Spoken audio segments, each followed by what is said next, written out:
PALWORLD. What is it? My god, what kind of game are we dealing with now? The word that should be used every single time when describing new games should be uniqueness, usually. When you talk about games, sometimes they just get boiled down to, oh, they're either an FPS, they're either a battle royale, they're either a friggin' survival game.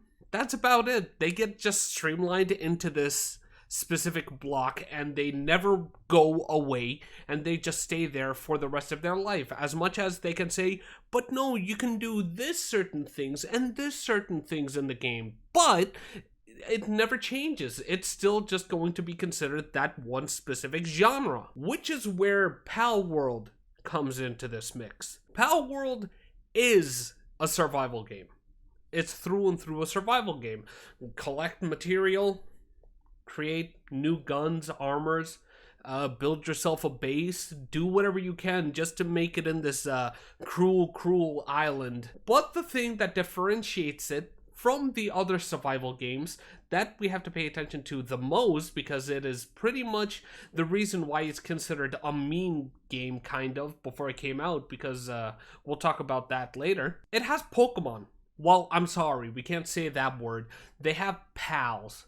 And the PAL system and the PAL animals, they have that specific style to them, but at the same time, you can't copyright a style. So they ran with it and they did a pretty good job, I'm not gonna lie. It's crazy fun, because the moment you're thrown into it, it's like the beginning of Ark, where you do not know what's happening. And I could have gotten into Ark, which could probably be the closest resemblance to this game, but I myself couldn't get into Ark for different reasons. And I've started noticing new things that I like. It seems like I am more of a third-person enjoyer. It's very just straightforward. Make your base, collect pals, get them to work. I'm not going to say the S word. We'll just say forced employment. But it becomes very, what's the word?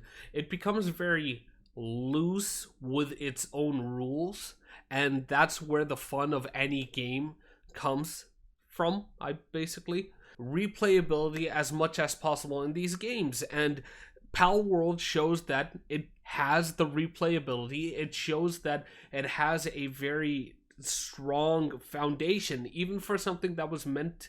I don't even want to say meant, because that ruins what the developers created. From its first trailer, it looked and sounded like a meme game. I mean, seriously, how are you gonna play a Pokemon game with guns and it not being just something super goofy? Surprisingly, very well. The game came out 2 days ago from the date of today, which is January 21st. I'm dating this video and I do not care, because this is how I felt the time that I played this game. It felt like Pokemon, Legend of Zelda, and a little bit of Monster Hunter, but if we're gonna point it towards something else, it's more like Ark. Even though I didn't play it, I still understand what kind of game it is. And people have been going crazy with this. We talked about it a little back before I went into a little tangent, but it has some loose rules it runs with. You have the world, you have the foundations, and they're like, hey, go and have fun. Pokemon rules are there, but at the same time, do you want to catch a person? You wanna Pokeball a guy? You can do that. Go right ahead. No one's stopping you. You want to put them into forced employment and work on your farm? You can do that. Go ahead. That's the fun of it. And if you're done and you do not care for this type of thing, of like one of the biggest parts of the enjoyment of this game is trying to create a very big automation system.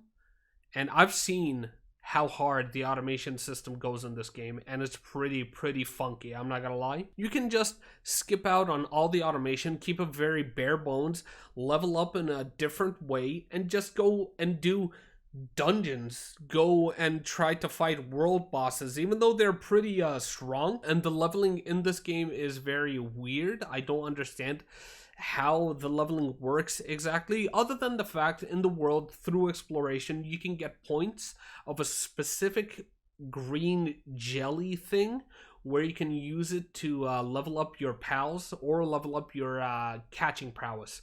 So you can also do that. You're not limited. You can skip out. You cannot skip out 100%, but you can skip out like, oh, you finished 20% of it, might as well just do something else. At least you have that one running in the background doing what you need while you go and do the thing that you love doing. And it's fun.